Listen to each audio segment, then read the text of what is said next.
What happens when a regular guy in a regular real job decides to bet on himself? Well, then he faces rejection after rejection. And then all of a sudden, boom, he's in his dream job and everything is wonderful. So that's what today's guest is all about. He's going to share his lessons learned with us today, all about that transition. So today you're tuning into Success Through Connections, and I'm Zelda, your host. Don't forget, hit the subscribe button. Do that now while you're thinking about it. Subscribe. Yeah. Think about it. So let me tell you about today's guest. I can't wait. I've met him about a week or so ago, and I can't wait to tell you about Fred Moore. So he knows how to grab attention, and he knows, even more important, how to keep the attention. So he is a world traveled keynote speaker, and he is a comedy magician who's performed over 6,000 shows across 30 countries. That's a lot. He helps audiences and organizations rethink what's possible, and they laugh along the way. And wow, what's better than laughing while you're learning? That is so freaking awesome. So, today, get ready for a dose of motivation, a few surprises, and maybe we'll even get some magic. So please welcome, at least I'm welcoming, Fred Moore. Thanks, Fred, for being here. Oh, not a problem. I'm glad to be here. Glad to be here. Sit down. Sit down. Everyone, please. No, please. Sid. We need the applause button here, don't we? We need- And like, Well, yeah, I used to have one of those machines that did all that and did the laughs and all that. And then when I'm a one woman show here, it got complicated. I can only multitask so much. oh, exactly. I've got foot switches and stream decks and all sorts of things going on. I Yeah. get it. I get it. So I want to just dive in. You were in it's like it's comfortable. You're in the, and I know so many people in this position or have been in it. You're in the comfortable corporate position, and hey, you got the paychecks coming in, and then you decide maybe not so much. So tell us a little bit about how you went from full time corporate America to now you're a full time entertainer and speaker. What was maybe the push that made you think there's got to be something better out there? And then how did you handle all the rejection at first? Oh, exactly. Well, show business has always been an interest of mine, and I had to go out and get the quote real job, like a lot of people do. And in show business, it's all about rejection because they're rejecting you. When you go for a job interview, it's like, yeah, well, you're not qualified. When you're going for, if it's acting, if it's entertainment or whatever, they're like, yeah, we don't like you. That's the issue here. You, we don't like all this. Go away. We need somebody else that looks better than you or does better, whatever it is. So when you're in, again, I'm going to use the air quotes, the regular job, you don't get as much rejection. So sometimes it's hard to deal with, especially if you're dealing with clients, right? You want to make the sale. Every sales call I'm on, when I'm trying to sell myself and my services, keynote speech, whatever, obviously I want the sale, Right. but I'm also prepared to not get the sale because I'm used to rejection. And I've learned to try to not take it personal. All right. Try to not take it too personal because most of the time it's not. It's just you're not the right fit. And Right. if I'm not the right fit for a client, then number one, I want to move on and look for somebody that is a right fit. And I want the client to move on. And sometimes I'll help the client find somebody. Well, who are you looking for? Are you looking for somebody that's good with, about connecting? Talk to Zelda. That's who you need to talk to, you know. And so instead of taking the rejection for what most people think it is, a failure, look at it as an opportunity. All right, you don't want me. Who do you want? Now, in the case of like an acting job or a performance or whatever, they don't like the act or they're not exactly what I'm not what they're looking for. And that's fine. But I learned something years ago. I toured with a big show in Europe as a performer, and well, I can't say who it was, but anyway, but it was a big show there. And at some point during the tour, I've been working for like 2 years, they decided that they didn't want me anymore, which was a big surprise. I've been working 2 years, nothing had gone wrong or whatever. And I kind of had an idea. I probably shouldn't have been there anyway. I There's was in usually flags along the way. well, it wasn't so much that, but the rest of the cast were in their mid-20s. I was in my 40s at the time. And so it's like, why am I here?" I'm like, "Okay," you know? And there was a lot more details to it, and found out why and what happened and all that. But anyway, it came right down to the fact that, okay, boom, we don't want you. You're out of here. And that's when I learned a very valuable lesson is in that situation, I was replaceable. They just got another body and slot it right into there. Oh, yeah. And you see this in a lot of production shows, Broadway shows, things like that. They get an actor to play this part. So at that point, I realized, all right, so I need to make it so when they hire me, they're getting me. Nobody else can be me but me. So I had to be irreplaceable. I had to figure out what is going to make me unique enough. And I knew in that situation, they needed a person to play this role on stage. That's what actors do. That's what that Well, situation called that's for. what all situations, whether you're an actor or you're a salesman or whatever it is that you're doing, you've got to make yourself stand out so that to replace you would be difficult because people work for corporate America and they can get replaced anytime. And in some states, for no reason at all. So, and there's nothing Oh, you can do. So you have to make yourself really stand out and not be replaceable so easy. Would you exactly. say? Yeah, 100%, 100%. And the way that you do that is obviously be good at your job, right? Hmm. You could just do your job so well that they can't replace you. Hmm. I'm not saying do more than anyone else, so somebody gets fired, but a lot of that just has to do with interpersonal relationships with Yeah. people. With Oh, people, that's so true. um, a a tip I give: I still perform. I still do comedy magic along with the keynote speaking, and I do cruise ships from time to time. Mhm. And any new performer that is asking me advice on what do you do, I said, well, what you do when you get on the ship, treat the crew very well. Respect the crew, learn their names, right? Figure out their names, use their names. Don't be a diva, don't be demanding. You're not the star, you're the entertainer that's there. They're going to have their job next week, whether they screw up your show or not. So it's be nice to people. And I have heard from casting directors, I've heard from managers at companies that, like, you know what? I like this person. They're really qualified for this job, but I don't want to hire them. I'm going to hire this person that is less qualified because they're easier to deal with. There's Oh, not so yeah. much drama going on. Yeah. Right? We all know people. Now, here's the thing, right? There's always that one person in the office that's like very negative and a lot of drama. And if you don't know They're who they toxic to the environment. Had exactly, to let people go when I was in another career and I was in charge of the hiring and the firing, and it was very difficult. But boy, when there's somebody who's toxic, you have to get rid of them. yep. And here's Yeah. the thing: if you don't know who it is where you work, it might be you.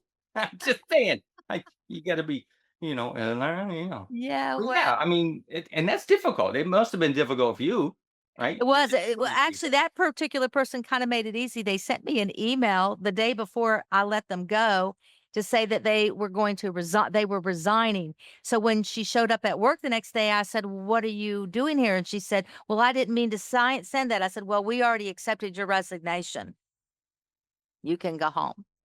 Thank you. Bye bye. Thank you. Bye-bye. Yeah, exactly. So yeah, you don't always get that lucky, but Yeah. she was toxic to everybody. Everybody was like cheering when we let her go. They were thankful.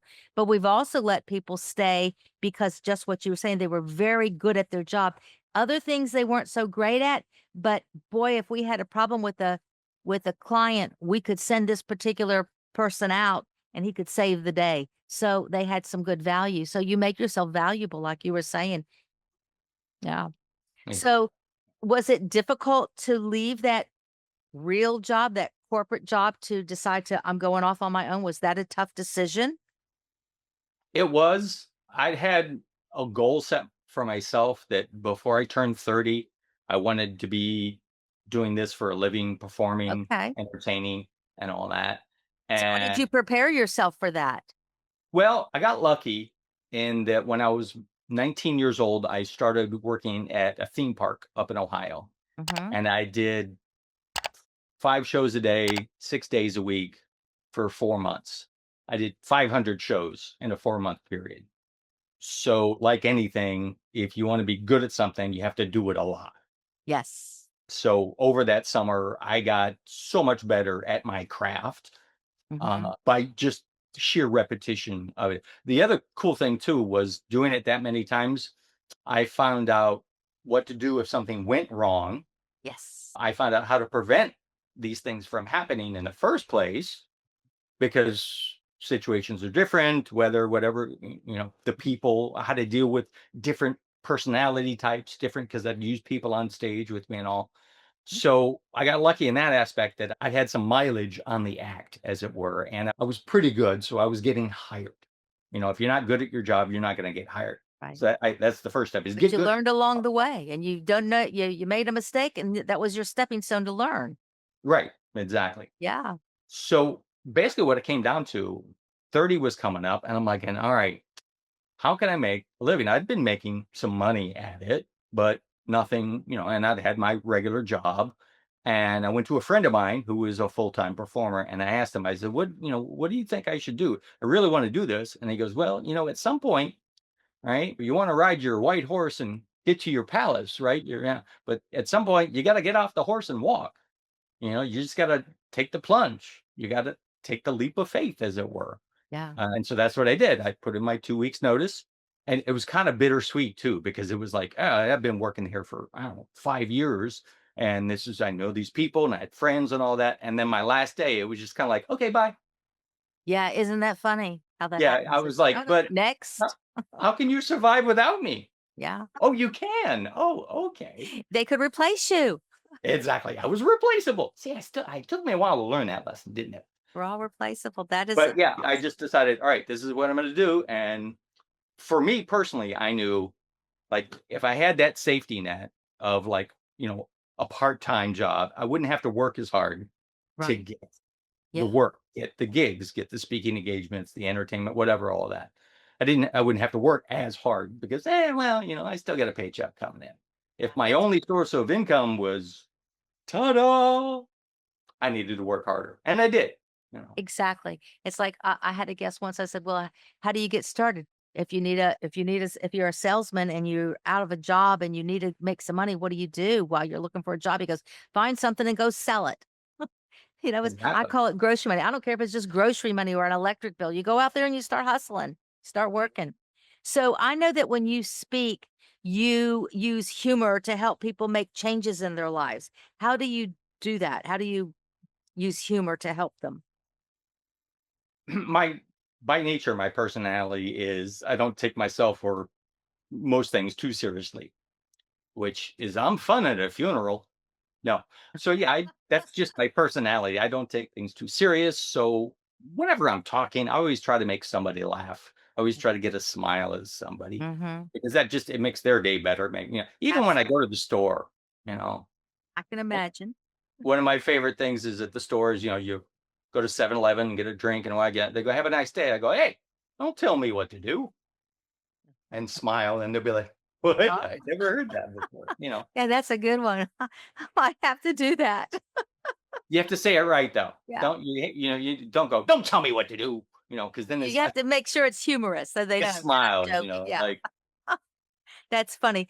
well, So, then when you're giving tips for making life easier, what's like maybe one little shift someone could do to make a big impact?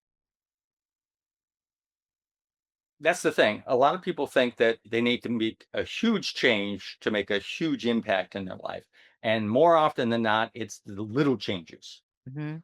and the little changes add up to the big changes. Yeah, We live in a society of instant gratification, right? sure do. I feel So bad for those little kids, the little kids who are, I don't know what generation they're called, but the little ones, like the toddlers. oh, yeah, yeah. I mean, it's a magical world they live in. They click a button and they can get There it anything is. they want, see anything they want, Yeah. which is dangerous, but yeah, they don't have to wait for anything.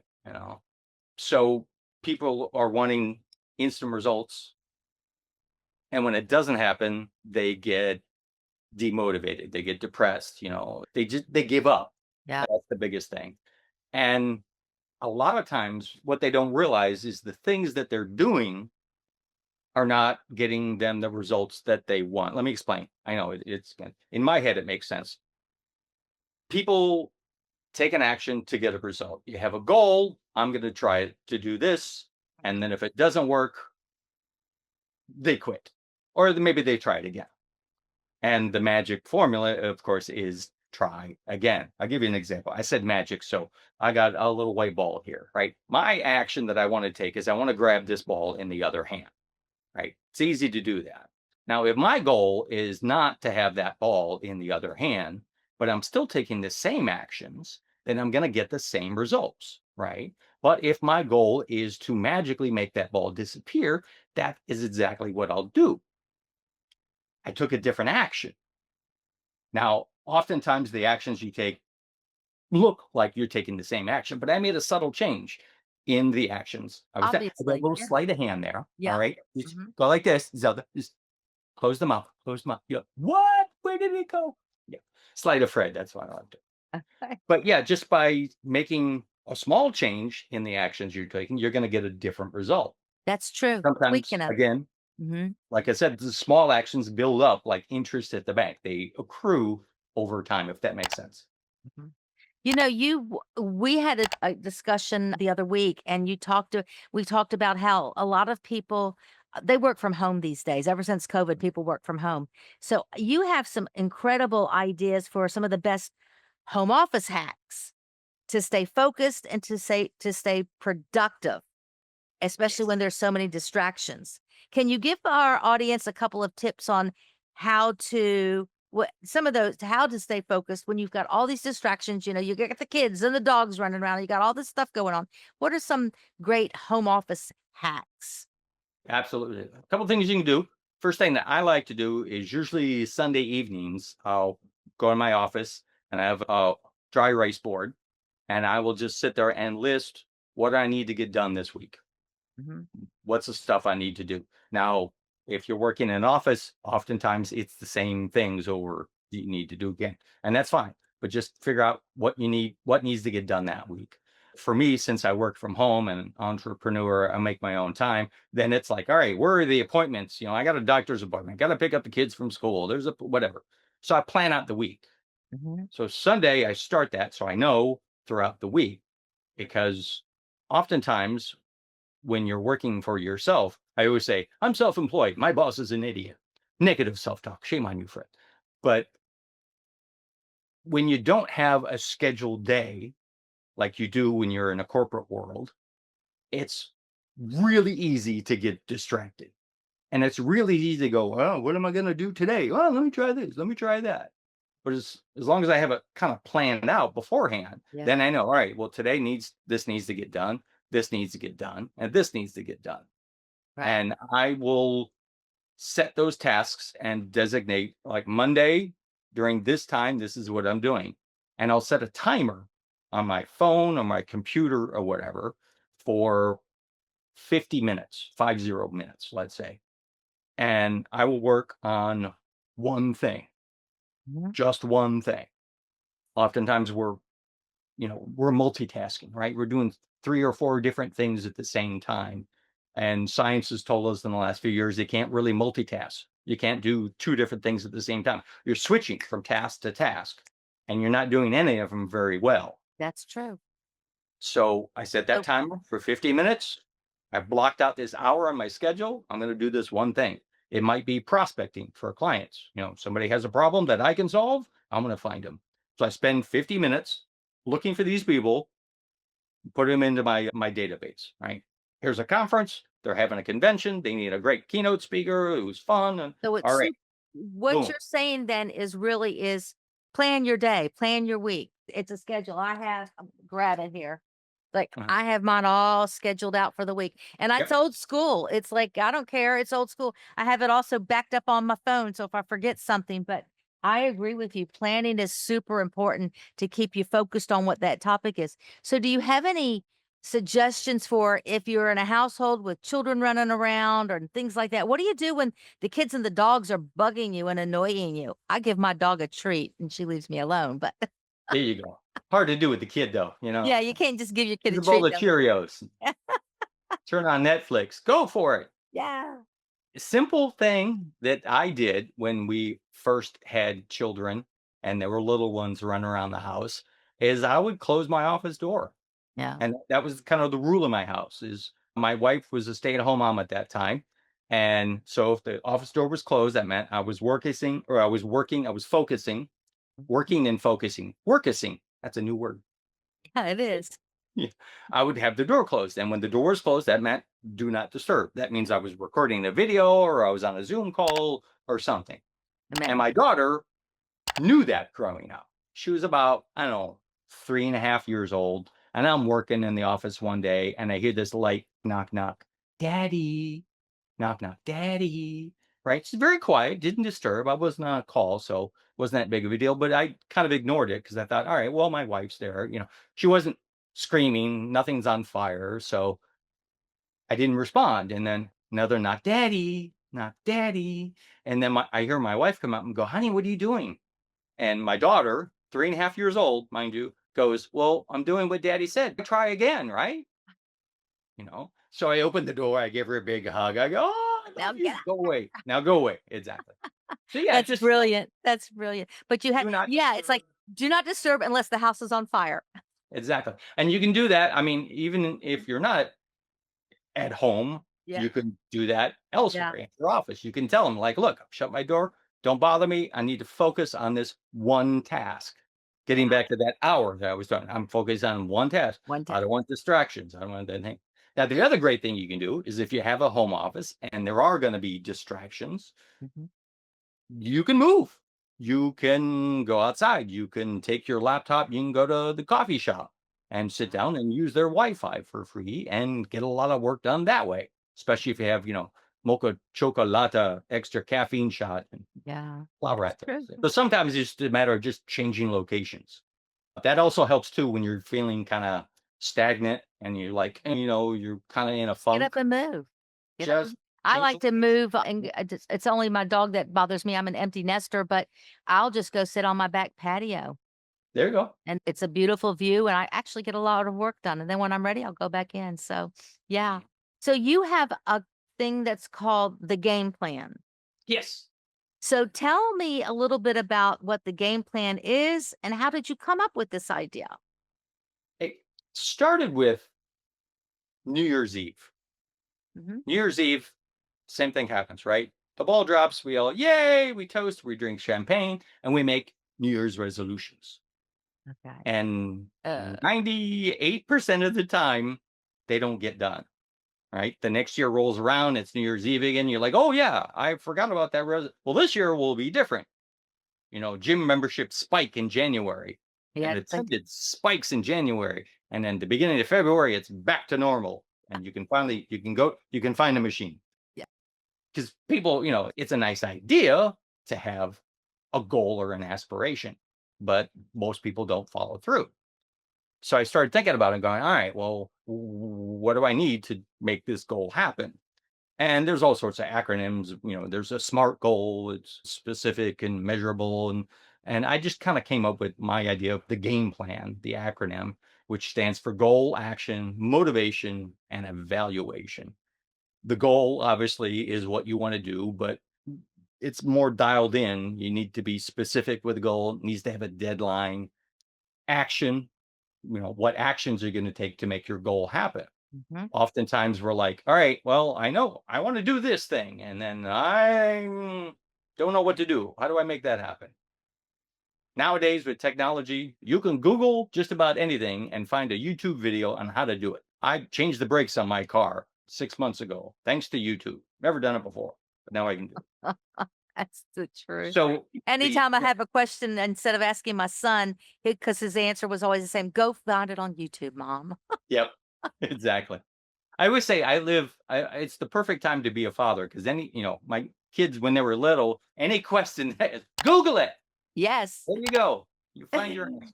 Go to ChatGPT, it'll tell you. Exactly. Now, yeah.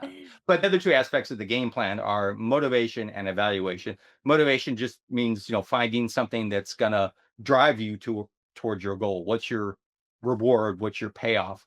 Why you want this to happen? You find your why, right?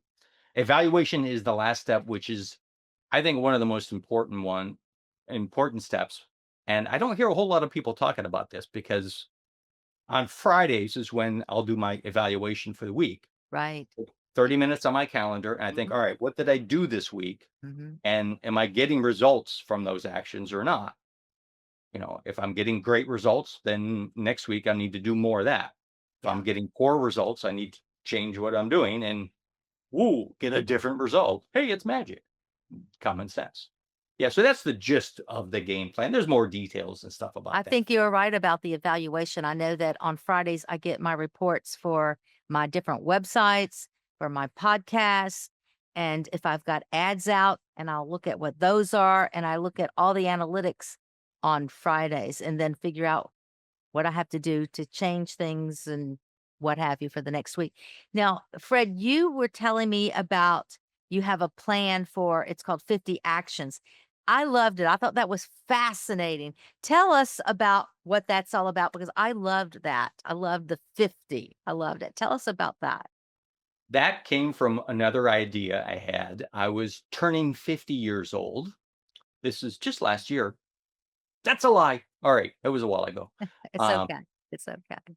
I was gonna turn 50, so I thought, all right, it's 50. I got to do something special, right? So I made a list. 50 things I want to do in the year that I turned 50. And they were just, you know, little things, big things, small things. I wanted to go scuba diving. I wanted to go, skydiving. I wanted to take the kids out for the weekend at a nice little park. And like I said, some were little things, some were big things, some were small things. I went on a ride along in a police car, not in the back, in the front with the officer. Just want to be clear about that. Yeah. Okay. But just, yeah, just fun things and experiences that I knew I wanted to do at some point in my life, but it's like I always say, people have a bucket list, right? Problem with a bucket list is you don't know when you're gonna kick the bucket. So why not do that stuff now rather than, oh, when I'm older, I'll do that stuff. So it started there. And because I found it was kind of difficult to get 50 things, right? Well, But 50 you things. incorporated it into work. I did. Yeah, it started there. So then I took that idea and I thought, all right, well, let me see when I go to that game plan and I need actions, right? How am I going to make this goal of mine happen? So I decided I'm going to start making a list of 50 ways I can lose weight, 50 ways I can get more clients, 50 ways I can become famous, whatever it is. And I start listing and come up with ideas 10, 20, or whatever. And usually 10, 15, 20 is usually when you're kind of like, oh, it's getting kind of difficult Get the to come roadblock. up with Mhm. more ideas. But that's why I set it at 50. Because when you set it at 50 and you need to come up with those ideas, a couple things are going to happen. You're going to get specific with the actions that you want to take. Because rather than, all right, I want to lose weight, my action is I'm going to go to the gym. All right. Well, there's lots of things you can do at the gym. Why not? There's probably 10 things you could list under going to the gym and work on the weights. Go to the gym, take a Zumba class, go to the gym and get a trainer. So I can get more specific with the actions I'm going to take so that later on when I take those actions, they're going to get me better results because they're very specific to that situation. Plus, I'm going to start thinking of things I wouldn't have thought of if Yeah. I didn't have to go for Yeah. 50. When you're Think pushing outside of yourself the for box, think of 50. crazy ideas. Mhm. It's a great thing to do too with teams, right? But don't do it as a group activity, do individual. Oh, Everyone has to come up with 50. And you're going to get a lot of overlap, but there's going to be somebody that came up with an idea that nobody else thought of. And that right. might be the one that's like the gold. Mhm. So I'll do that with my family. We'll sit down and say, all right, let's come up with 50 things we can do on the weekends, just Mhm. fun activities we can do. And we'll just start listing things. That's So a then great idea. I Yeah, love then that. it's I no love that. longer like, "Well, I don't know what to do." It's like, "Pick one," you know? Yeah. I love that. It's like, what do you want to do? Now let's figure out 50 actions we can do to do it. And I can see how you could hit a roadblock at maybe 15 to 20. And then you have to really get granular and figure it out. So that's great advice to create a list of 50 to get one specific thing done. I love Yeah. that. So And it's you're great too because when you oftentimes you're trying to do something and you're not making any headway, right? You're not, yeah, it's kind of stagnant and whatever. And you're like, oh man. And that's when you want to give up. Oh, it's not working anymore. yeah, Well, that one thing is not working. You yes. got 49 more other things you can try to make that happen. So So I know that you're known for remembering names and you talked about names earlier. yeah, I So forgot about that. So that's okay, because I didn't forget about it. I'm I did kidding. because I practiced your method, okay? So I'm gonna let you tell them about it, then I'll tell you my experience with it. So you are known for teaching people how to remember names because you go to these networking events and you're meeting all these different people, and it's like, I don't remember their name. And it's so hard. But you came up with an idea, but it's not anything magical really, but it is kind of. It's like, come on, why didn't I think of that? For remembering names. So tell us how that works, and can it work in the digital space? I think it can. Definitely. So tell us Digital about spaces this. digital space is probably easier, right? You can Google somebody. But yeah, one-on-one, and this happens all the time. It used to happen to me all the still does from time to time. Mhm. You're at a networking event, you come and you said, "Hi, I'm Bumblebee, and you are? Oh, I'm Fred. Nice to meet you." And you have no idea what their name is. Yet They 10 minutes just later, you don't remember their name. yeah. And the reason is because you're trying to decide, is this person important to me or not? And you're thinking about what you're going to say to this person. And it's all about you. It's not about them. So Mm, a couple of things that you can do. First, seems kind of silly, rudimentary, but you need to listen. You need to actively listen to their name. They go, "Oh, my name's Steve. Nice to meet you." So, Steve, actively listen to their name. It's really hard to actively listen to somebody's name when you don't practice it.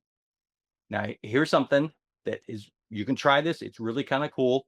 Turn on the TV, watch a show you've never seen before, and try to remember everybody's name in the show. mm, Right? Watch the show for 15, 20 minutes, yeah. and when you hear the person's name, then you're gonna use some of these techniques I'm gonna tell you in just a second, but it's a great way to practice it without you got nothing to lose, That's a right? brilliant idea. Yeah. So, they say their name. "Hi, my name is Steve." You wanna use their name in the first 15, 20 seconds at least 3 times, and not in a creepy, "Steve, Steve," not that, "Security, get over here." You wanna use it casually. You go, My name is Fred, and you are?" "Oh, my name is Steve." "Steve? Oh, great. Steve, it's nice to meet you. I knew a Steve about 10 years ago. He owes me money. You're not that guy, are you?" "No." "Okay." I just used his name 3 times. It's gonna lock it into your brain, at least better than if you never mentioned his name at all, Mm, because you have to think about it. You're verbalizing it. You hear his name coming out of your mouth. yeah. And whatever you hear from you must be important because it's from you, right? So you pay more attention to that. So their name, say it 3 times, and then keep using their name.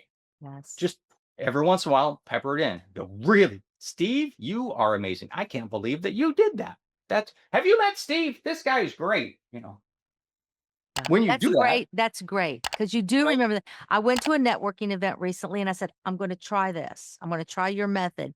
And first of all, I repeated their name back to lock it in. And then I used it a couple more times throughout the conversation, not right away, so that I knew I was remembering the name. And then I would walk away and then not coming back to them necessarily, but I would look at them from across the room and I go, that's Steve or whoever it was, so that I could Yeah. remember who that person was. So I could, if I was with someone else, I could say, oh, let me introduce you to Steve. And it works, but you do have to concentrate. I had to concentrate hard on it, but I had said my goal was to memorize 3 people's names so that even though the room was of about 120 people and I was meeting a lot, my goal was 3 people I would lock into and remember their names because otherwise it would have been overwhelming for me. So 3 people, I was able to remember the name, and as I was leaving, Larry was on the elevator with me, and I had a conversation with Larry. Yep. I And I will remembered bet their you names. Larry will remember you. He may not remember his name until he watches this, of course, but he will remember you because you I said to remember his him the most important word in his existence, yes, his his name. name. And you made him feel important because when you remember somebody's name, that means they're important to you. So let me ask you, have you ever had a funny or an embarrassing maybe time where you mixed up someone's name? I did. I did. I What'd called you learn somebody. from it? I yeah, well, I called somebody by the wrong name, or this used to happen. I'd be in a networking event when my wife and I first got married. I was introducing her to my network of friends, and there was a lot of magicians, a lot of performers, and there were some people that like, oh yeah, I've seen that guy before, but I can't remember his name Right. because we're not buddies. We don't call each other or anything like that. But they knew who I was. They knew my name. Mhm. And so it was embarrassing for me to go, "I'm sorry, what was your name?" Because 'Cause I'm telling them, "I'm sorry, you're not really important to me." So to save that embarrassment on my end and to save them from feeling bad about themselves, because Fred Moore didn't remember who they were. Me and my wife had this system set up. If I didn't introduce my wife to them, that meant I couldn't I don't know remember you. their name. So then at some point, my wife would go, "Excuse me, by the way, my name is Adina, and you are?" And they're like, "Oh, I'm Steve." And I'm like, "Yeah, Steve. I told you about Steve. Me and Steve, we go way back." So that way, again, I'm saving face, saving a little embarrassment on their end. They feel better. My wife helps me out tremendously by doing that. And Yes. you can do the same thing at networking events, especially if you're there with like, a partner or a team Yeah. member or something. You have that in advance. Hey, here's the thing. Yeah, You're my wingman and I'm your wingman. Yeah. exactly. Absolutely. Absolutely. So this is so good because I mean, like I said, I practiced it at the last networking event and it worked beautifully for me. And I loved it. It's like that. And I love all this stuff. So what is your best advice, Fred, not Steve, for someone who's maybe trying to create the life that they love and they want to have more fun and less grind? Don't take life too serious.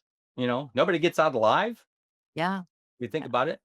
I think the best thing that we can do, and I do this, and I do it throughout the day as well, and I'll explain that, is start your day off the right way.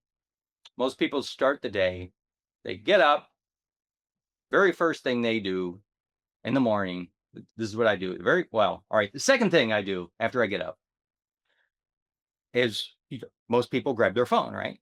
Maybe you go to the bathroom and you grab your phone and you look at your email and you look at all the social media and you look at everyone else's agenda and all the bad stuff that's happened. That's not how you want to start your day. So I will start the day off by thinking about gratitude. What am I grateful for today? Right? What am I grateful for that I get to do today? Who are the people in my life that I'm grateful for? This morning I woke up, I'm grateful I get to do this podcast today. I'm grateful I get to share my message. I'm grateful I get to meet somebody and, meet some other people. Some people out there watching this will reach out to me and we'll make this connection happen, right? Because this is all about connections. Connections. Yeah. So by thinking of gratitude, what I'm grateful for, when you're thinking about being grateful, you can't be mad, you can't be sad, you can't be angry because you're being grateful. I Now, love throughout that. the day, let me real quick, throughout the day on my watch, I have 3 alarms set. They go off 3 different times during the day. And that's just a quick reminder for me to stop whatever I'm doing right there and think about what I'm grateful for in that moment. Love that. Because a lot of times you're having a bad day. Just things are going so well. My alarm goes off and I go, all right, I'm alive. I'm above ground. I'm breathing, Yeah. driving. I got a car. I got gas I got half a tank of gas. I'm grateful to have that. That's so beautiful. I love this idea of setting the clock to stop for a minute to say, I'm grateful for people show up for me. Exactly. Yeah, Anything. I It's call like, it gratitude alarms. I love that, Fred. That is so awesome. I'm going to have to start doing that too. Besides the Got names, I got actions. Now I got my gratitude alarm. That's a writer down. That's when That's that a writer down. That's exactly right. Well, you know what? We're just about at the end of our show, and I don't want to forget to ask you to tell our listeners how can they connect with you? Maybe they want to learn more about you. They want to bring you in as a speaker. How can they find you? easiest way is go to my website, which is morefred.com. MOOREFRED.com. More Fred. See, more Fred. See what Or I did? Brett. I Yeah. love it. I love it. So I have a signature question that I love to ask every single guest at the end of my show. So here it is. It's can you share a story of a situation, an opportunity that presented itself to you because of a connection that you had, or or an opportunity you presented to someone else because of a connection that you had? Yeah, absolutely. I can trace to my 23 years of marriage, being happily married, back to one person. And that person didn't introduce me to my wife. That person never even met my wife. That person has passed on for many years. But he was another entertainer, another magician that I'd met. And he was kind of working at a level that I wanted to be at. He was a full-time performer. And so the I think the best advice you can give people is that find something you want to do and then find people that are already doing it. Yeah. Not people at your level, but people that are at the next level, Mhm. right? And get advice from them, befriend them if you can, help them. The best way to get what you want is to help somebody else get what they want. It's a Zig Ziglar quote. But so I met him, we became friends, hanging out, and he turned me on to oh, you know what, you should contact this guy. And he does this thing in Japan every year, and they always need performers, and you might be good. And I'm like, oh, okay. So I contacted him and got hired for it. And this is how naive I was at the time. I was thinking about this, going, I don't know if I can afford to do this because a flight to Japan, that's a lot. And I got to pay for a hotel and all. And then my friend's like, no, dude, they'll take care of that. They fly you there and put you up and then pay you to do Do your what thing. you love to do. I'm like, okay, I can do that. So I went to Japan the first time and probably went there another dozen times over the years. And while I was in Japan, I was a single young guy, and one of the other performers was there, a dancer from Romania. And I met her and struck up a friendship and a little romance. And I thought it was just going to be a little, 2-month fling that we were going to have. We've been married to be 23 years in December. Yeah. Wonderful daughters, 9-year-old and 13-year-old. And it's great that I can, if I hadn't been friends with this guy Avatar, Mhm. I would have heard about this, and the stars would have aligned the way they did for me What a to meet beautiful my story. wife. Beautiful story. Beautiful. I love it. That one's different. I love it. I love it. I love romance. I love it. That's great. Well, thank you so much, Fred, for being part of our podcast today. I just love all this information. It's been great getting to know you. We'll stay in touch. So, this is our show for this week. And so that's a pretty good tips for us because, as I told you, I've already been using them and I'm going to start setting my alarm clock too now. So, thanks for joining us today. And for those listeners who are with us today, I want you to remember hit the subscribe. Show them, Fred. Hit the Ding, subscribe button. You ding, got to ding. subscribe to the podcast so we can keep bringing you more awesome guests like Fred today. And remember that success does not happen in isolation, it happens because of the connections that you have. Connections are currency, and those connections are the new power moves. So until next week, I'm Zelda with Success Through Connections. Keep on connecting.